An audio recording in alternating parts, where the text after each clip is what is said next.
تو اللہ نے فرمایا یہ وہ لوگ ہیں جنہوں نے اپنے دین کو کھیل اور تماشا، چند رسومات ہیں. پھر ابا کا انتقال ہو گیا تو دیگیں چلیں گی تیسرے دن.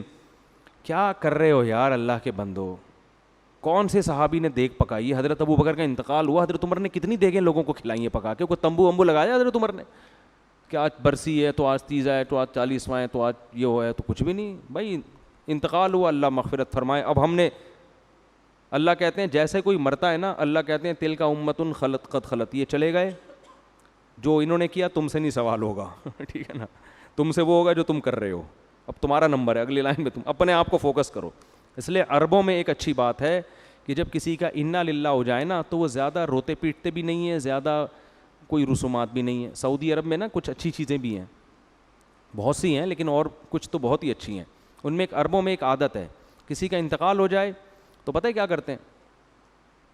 بس ما قدر اللہ، اللہ کی تقدیر میں یہی لکھا ہوا تھا، انا للہ، چلو خلاص دعائیں مغفرت کرو، پتلی گلی سے نکلو یہاں پہ.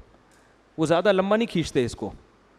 ہمارے یہاں تو مر جائے تو ایک ٹینشن ہے بھائی، پورے تمبو میں پبلک آ کے بیٹھ رہی ہے، تعزیتی پروگرام چل رہے ہیں، پھر تعزیت کے نام پہ جلسے ہو رہے ہیں، پھر گلے مل رہے ہیں، پھر رو رہے ہیں، پھر ڈرامے ہو رہے ہیں، پھر ناٹک ہو رہے ہیں، پھر جس نے مارا ہوتا ہے سب سے زیادہ وہی رو رہا ہوتا ہے یہ بھی ہوتا ہے اتنے لمبے لمبے پروگرام، پھر آج برسی ہے، پھر آج یہ ہے.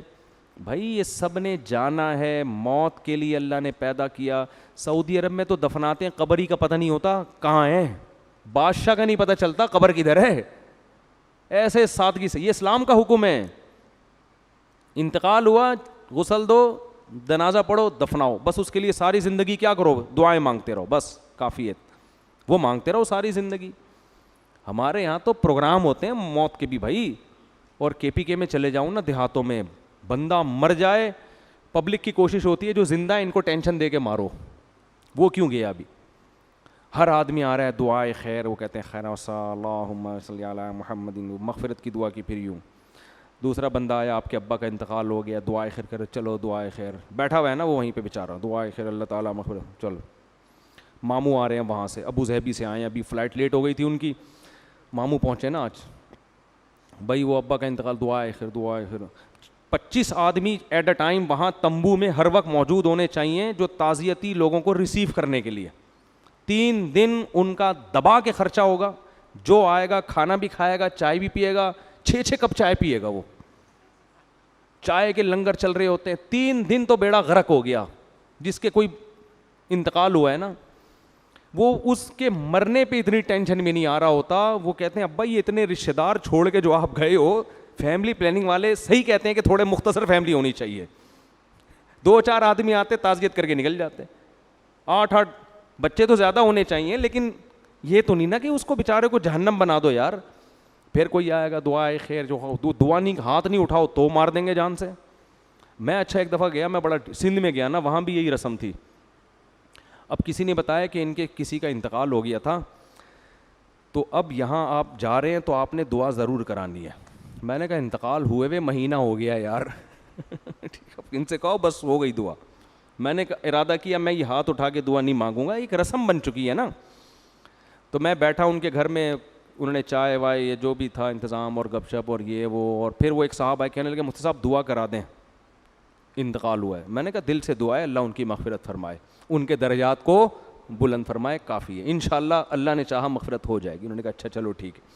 پھر گپ شپ، پھر وہ کہنے لگے حضرت ابا کا انتقال دعا کرا. میں نے کہا بھائی دیکھو، میں بھی ڈھیٹ بنا ہوا تھا. میں نے کہا دیکھیں مجھے یہ تھا بھائی 3 دن سے بھی زیادہ ہو گئے نا، اور یہ 1 مہینے سے پروگرام چل رہا ہے، مجھے پتہ ہے جو بھی آ رہا ہے وہ بیٹھے گا. تو میں نے کہا میری دلی دعا ہے اللہ ان کی مغفرت فرمائے، ان کے درجات کو بلند فرمائے، اور آپ کا غم ہے بہت افسوس ہوا بہرحال. اور پھر کوئی دوسرا ٹاپک شروع ہوتا. میں تعزیت کے لیے نہیں گیا تھا، میں تو ویسے ہی کسی کام کے لیے گیا تھا. پھر تھوڑی دیر میں حضرت دعا بہت زیادہ ہو گئی نا، میں بھی ڈھیٹ. میں نے کہا نہیں. اچھا پھر کیا ہوا؟ کھانا، وہ بیان تھا میرا تو کھانے کا بھی انتظام تھا. بیان ہوا، بیان کے بعد کھانا ہم نے کھایا. پھر انہوں نے کہا کھانے کی دعا تو کرا دینا میں نے پھر کھانے کی کرا دی کہ یا اللہ ان کے رزق میں برکت دے، کھانا کھائے، بات ختم ہو گئی. پھر وہ لے کے گئے مجھے آفس میں. اب ان کی کوئی بزنس تھا، آفس تھا، سارے کلیگ ان کے آ گئے. پھر کہنے لگے ابا کے لیے میں نے کہا یار ایسا نہ ہو ابا قبر سے نکل کے آ جائیں, دعا کرا دے ورنہ میں تجھے چھوڑوں گا نہیں. میں نے جان چھڑانے کے لیے میں نے کہا اچھا بھائی کرا رہا ہوں, تم بڑے ڈھیٹ ہو یار, تم چھوڑو گے نہیں. تو میں نے دعا کرے اللہ ان کے ابا کی مغفرت کر دے. اللہ اے اللہ یہ میرا اسٹائل تھا, یہ مجھے نہیں چھوڑیں گے اگر تو نے ان کو معاف. یہ قیامت کے دن آئیں گے کہ اگر کچھ ہوا نا ابا کو, قیامت کے دن پھر گھیر لیں گے, دوبارہ کراؤ. ٹھیک ہے نا. تو میں نے کہا بھائی بہت, تو کے پی کے والے تو اس سے بھی زیادہ سخت ہوتے ہیں, یہ تو سندھ تھا نا, تو ان کے ہاں تو ایسا ہے کہ آپ گئے آپ نے ہاتھ نہیں اٹھایا مار دیں گے بھائی, اگلا جنازہ کس کا ہوگا. مجھے وہاں کے لوگ خود بتاتے ہیں کہ ہم تنگ آئے ہوئے ہیں اس رسم سے. کوئی مر جائے 3 دن تمبو لگا کے بیٹھنا ہو, 3 دن سے بھی زیادہ, پھر اتنا خرچہ ہوتا ہے, اتنا خرچہ, اتنا ٹائم. عربوں میں بڑی اچھی, وہاں کے علماء ایسا نہیں کرتے, کے پی کے میں جو صحیح اہل علم لوگ ہیں وہ تو اجتناب کرتے ہیں, عام لوگوں کی بات کر رہا ہوں. عربوں میں یہ سب سیٹ اپ بولو نہیں ہے بھائی, انتقال ہو گیا چلو سب السلام علیکم, فون پہ ہی تعزیت ہو گئی السلام علیکم. افسوس جو قریب لوگ ہیں نا بس وہ تعزیت کریں, زیادہ نا پوری قوم آ جاتی ہے اٹھ کے. پھر وہ مجھے یہ لوگوں نے بتایا ایک گاؤں میں کسی کا انتقال ہوتا ہے پورا گاؤں وہاں پہنچتا ہے, پھر ادھر انتقال ہو تو یہ سب سمیت وہاں پہنچے, پھر ادھر انتقال ہوا تو وہ 6 گاؤں مل کے, وہ اتنا پورا ایک سیٹ اپ چلتا ہے. تو بھائی عمل کو فوکس کرو, کس کو, عمل کو. اللہ تعالی ہم سب کو سمجھنے کی عمل کی توفیق عطا فرمائے.